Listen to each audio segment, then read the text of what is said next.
Listen, I think casting is one of the most important and most underrated parts in filmmaking. You can have a great script, a visionary director, even amazing cinematography, but if the actor doesn't fit the role, the whole movie collapses. So today, we're gonna be talking about why casting matters so much, why miscasting ruins films, and how perfect casting can literally change cinema's history. So hello, welcome back or welcome to my YouTube channel, The Cinephile Club.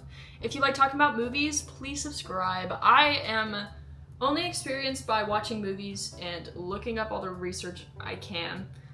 So I'm just sharing what I found out with you guys, and we can discuss about it and really grow a community. And I just think it's super fun. I just like talking about movies. So if you are the same, please subscribe and introduce yourself in the comments. I would love to get to know you. But with all that said, let's just jump right into it. Okay, so here's point one. Casting either makes or breaks a movie. Miscasting can destroy immersion instantly.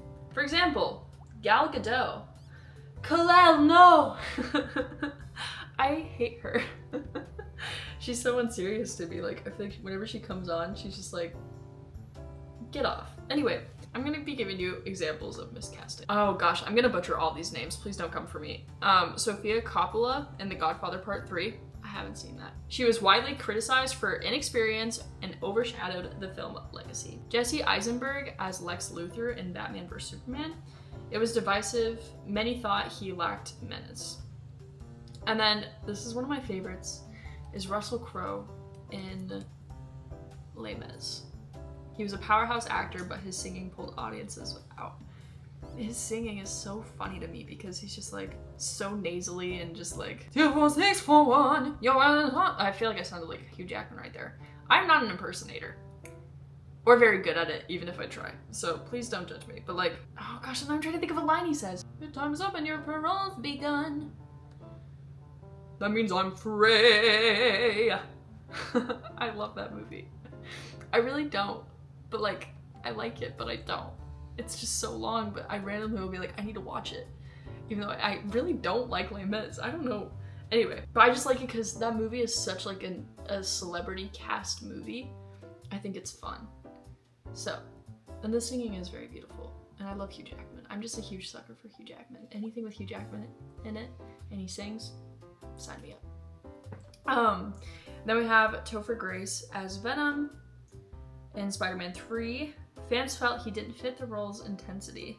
Then we have Cameron Diaz in The Gangs of New York, and critics noted that she felt miscast against Day-Lewis and DiCaprio. And here's the thing, one wrong casting choice can throw off the whole entire movie. Doesn't matter how good it is, it will literally just cause the movie to just crumble. So now we're gonna be talking about perfect casting icons though. This is when the right actor lands the role and defines both the character and the movie, and also their career. For example, Robert Downey Jr. as Iron Man. He established himself as a person with that. He literally saved himself as a human being, and he completely defined the MCU. And it launched Marvel's dominance. Heath Ledger as the Joker. I can't even watch that movie, and I can't watch his performance as a Joker and be like, this is the same cutie pie in 10 Things I Hate About You. Like, it's insane.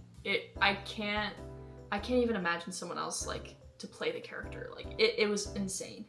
Then obviously, my Pookie, my Shayla, Harrison Ford as Indiana Jones. Tom Selleck was almost cast, but Ford is Indy. And I really feel like they lie to us, and they say that, like, obviously they casted him, but I really feel like Spielberg was like, I want an action movie starring Harrison Ford. Because I feel like Indiana Jones is just, it's so good.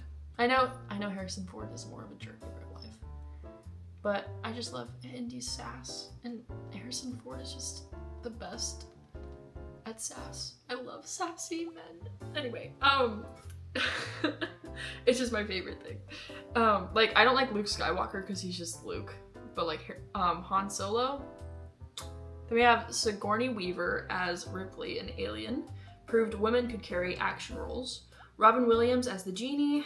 It was absolute pure magic. Reshaped how animated films cast stars. And then we have Anthony Hopkins as Hannibal Lecter in Silence of the Lambs. Terrifying yet magnetic. I have yet to watch these. I think I'm like giving myself recommendations through making my videos, but it's true. Also, your girl literally hasn't seen like any movies, because I just get stuck rewatching my favorite movies because I've been disappointed by so many.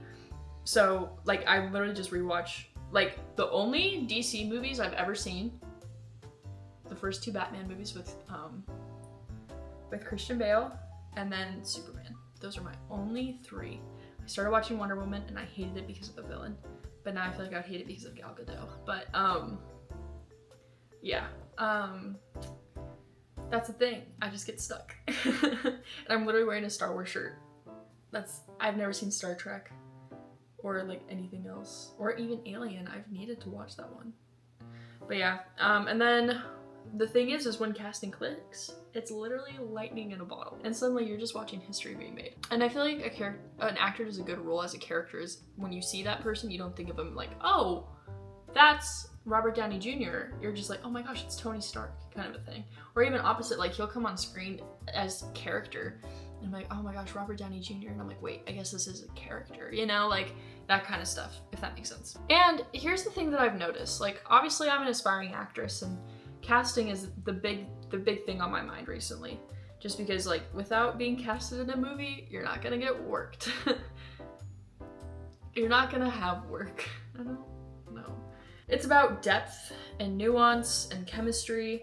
And chemistry, I realize, is actually a very big thing. Not everybody can have good chemistry with their characters, like with their scene partners, which I thought would be easy, but it's not. But good examples are Ryan Gosling and Emma Stone in La La Land or Crazy Stupid Love. Their chemistry carried multiple films. I didn't write this one down, but I just thought of it. Who are those two guys? Well, like even Dwayne Johnson and Kevin Hart, like those two are iconic. Steve Martin and that other dude who are in like way too many movies together. I love them. I just watched The Three Amigos or whatever, like The Tres Amigos. And then we also have Florence Pugh in, this isn't like a chemistry one, this is just like a general. Florence Pugh, I think Florence Pugh is just perfect in any role she is in. Like, she's just an astounding actress. And then we have Adam Driver in The Marriage Story. Not a classic leading man, but his emotional depth made the film. Anne Hathaway in Les Mis transformed one song, I Dreamed a Dream, into Oscar gold. Which, that's what a bunch of like sites are saying and stuff with my research. And like, I kind of agree, but also, yeah, I just think she's also just a very talented actress. And then we have Christoph Waltz in I can't read. Never mind. But here's the thing, good casting isn't just about who looks the part, it's about who can live the part. And I talk about this a lot because like I really think it's really hard to get started as an actor because you're like, am I pretty enough? You want to be pretty enough that they're not like, we don't want her on a screen. But also not pretty enough where it's like, okay, she looks like everybody else. And then the thing where I just said about living the part, I do have some things against method acting. I don't think method acting should be completely frequent, and I think it's smart to be strategic about it, but if that character consumes your life in a negative way, then it's kind of like, okay. Like, listen, chat, friends, pals. I am obsessed with the Elvis movie, and I loved Austin Butler during my senior year of high school. I kid you not, that movie is what made me survive. I'm not even joking, and I was obsessed with him. Saved every possible edit of Austin Butler. Still haven't seen the movie though. I need to though. That's just because I don't care about him anymore. He actually really gives me the ick. But it's because of his voice change with Elvis. I thought it was so pick me. Because like, yeah, I get it, you're playing the role for forever, but now he's just like, oh yeah, so I'm like Elvis Presley, kind of thing. That was a horrible impersonation. I just need to stop with my impersonations today. I should be done. Anyway, but that's the thing is like, and then also freaking Heath Ledger like killed himself because of it. I know he didn't kill himself because of the role, it was a drug overdose, it was like a medical thing, but still like he wouldn't have to be on those stuff if he didn't take the role so hardcore. But then also if he didn't, the role would be very different for how it is now. I just feel like method acting shouldn't be so extreme to the sense that we're losing good actors and their good qualities because of it, but I do think that it is necessary for some cases. It just is very, I don't know, I just have different opinions on it because I really don't think like completely engulfing yourself in the character is the best route for yourself as a person, but then I also understand that it is your job. to portray that character. So if you have to become them, then I guess that's what works. That's the thing, is like, it feels like a gray area for me, because I just don't think people should be harming themselves in the process, and they should really be taking care of like their the mental health and like who they are still as a person outside of the character, or else that causes like personality disorders, which I think people with the best personality disorders make the best actors. Exhibit A. I'm joking. Where am I? Anyway, so then we're gonna be talking about bad casting that can sink great ideas. For example, Cats. I haven't seen that movie. I need to watch it. But it had big names, but none of them fit the bizarre tone. The Last Airbender, casting choices anchored fans for cultural and performance reasons. And then Kristen Stewart in Snow White and the Huntsman. Her subdued style clashed with the fantasy epic vibe. Then we have Jared Leto as Joker in The Suicide Squad. It felt forced, awkward, and didn't land with the audiences. And here's my thing. All my research also gave this example, which I partially agree with. Hayden Christensen in Star Wars Attack of the Clones. He's a very talented actor, but poor decision made him feel wooden. And I completely agree. I think in Attack of the Clones, his acting is absolute garbage. Oh my gosh. But then Revenge of the Sith, I feel like was so much better. I feel like he actually chilled out a little bit. So that's, yeah. I don't think he was a mistake for the sense of Revenge of the Sith, but I hate watching Attack of the Clones because it just doesn't, it feels so cheesy. But yeah, that's the thing, is even the strongest franchises can collapse if the casting doesn't honor the material. And now we're gonna be talking about the unsung heroes of film, and that's the casting directors. I think I say this for every film position whenever I talk about it in a video, where I'm like, this is actually the core of filmmaking. Like, I'm like, it's the actors, then I'm like, actually it's the directors. Then after that I'm like, actually it's the crew that does like the sound and the cinematography. And now I'm like, actually it's the casting. Which every role is equally important in my opinion. I think acting is actually one of the least, geez. But with that said, I do think casting is actually more important than acting sometimes, just because they're able to decipher, will this person be able to portray this properly? And then they're also pulling from the director's vision and being like, can I find someone that can fit what the director is visioning? Which is so complicated. I don't think people realize how complicated it is. Like, even, I recommend, if you like film and you want to be an actor, a filmmaker, or anything, make a movie with your friends, okay? And make it so you have different positions. You're not allowed to do all of them. You can't be in it. You can't do all the parts. Your job is just to direct. And then also be in one where you're not the director and maybe you're the actor or you're the sound person or you're something else. And then just see how, when that movie comes out and you watch it for the first time, when you're the director, you go through the editing process, you're just like, this is horrible. And then you show it to the actors and they're like, oh, I didn't realize that when you're giving me this direction, you wanted it to look like this because of this. Or like, oh, I would have said that line differently if I understood that you were gonna do this with this, kind of a thing. And then if you're doing it from the acting perspective, you're watching it and you're like, I have a story with this because for a school project, me and my brother were doing like a film class thing, and we both had to make short films. And for mine, he was a sound person, and I was having a very hard time with mine because I was obviously the director. Someone got the flu the day we were filming, so they were puking all night, and obviously couldn't show up to set because we didn't want them to get us all sick. And then once we got there, the camera just died. We charged the cameras up, and then by the time that they were charged enough to kind of film, then the weather got bad. I think it started downpouring. And for continuity, I couldn't do that. I was like, we can't film this in rain, it never rains. And then, and so we just had to stop. And then it took 4 days to do it. But during those 4 days, I was crashing out. Because everything was just crashing and burning, and then people would be asking me questions, and they're like, so I actually have a question, like, what if I stand here instead of here? No, I need you to stand there because we already did the other 3 angles with you standing there, so if you change it now, it's gonna change it up. Oh, well, what does that mean? Just do what I told you. Just do what I told you. And then, like, we go to film, and they're like, oh, I didn't actually memorize, like, the 4 paragraphs that you had written for me. And I was like, okay, so were you expecting us to just sit here and wait while you memorize that? And like, granted, I got my friends to do it. I'm so grateful. If you were one of those friends that did it, thank you. It was just a very brutal time, and it really tested my patience. And then a week later, it was my brother's time, and I was one of the actresses in it. And I was so excited because I'm like, uh-oh, I'm worried for him, but it's gonna be nice to not be the one in charge. And I remember at one point we're filming, I'm vibing just because I don't have to worry about the nitty-gritty annoying stuff, like the mic wasn't working, and then we're trying to figure out like so many things. And I'm just sitting there with the script under the seat that I'm at, and I'm just like, this is great, I know my lines. I can just sit here and wait for him to figure out his stuff. And I look over at him and he's just sitting on the chair just like.